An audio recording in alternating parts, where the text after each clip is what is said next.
এই তুমি কি নিরামিষ রান্নাগুলো আমিষের সঙ্গেই করো, নাকি আগে নিরামিষ রান্না কমপ্লিট করে তারপর আমিষ রান্না করো? আসলে শ্রাবণ মাস পড়ে গেছে তো এখন কদিন নিরামিষ খাবো, তাই আশের ছোঁয়াছুঁই হলে কিন্তু খেতে পারবো না।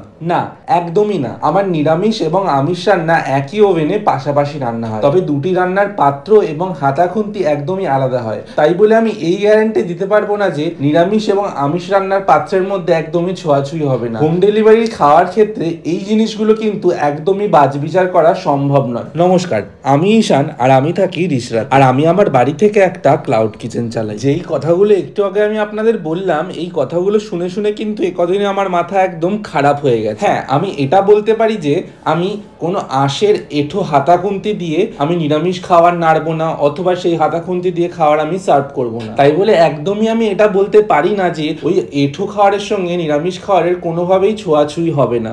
এটা হতেই পারে এবং স্বাভাবিক। আমি চাই না যেই ভক্তি এবং শ্রদ্ধা নিয়ে আপনি এই গোটা একটা মাস নিরামিষ খাওয়ার পরিকল্পনা করেছেন, সেটা আমার এই মিথ্যে প্রতিশ্রুতির কারণে যে আমি আপনাকে পুরোপুরি নিরামিষ খাবার খাওয়াবো, এই কারণে নষ্ট হোক। কারণ আমার পক্ষে এত বাছবিচার করে রান্না করাটা সম্ভব নয়। ভিডিওটা ভালো লেগে থাকলে লাইক, কমেন্ট এবং শেয়ার করে দিয়ে অবশ্যই আমাকে ফলো করে দিও।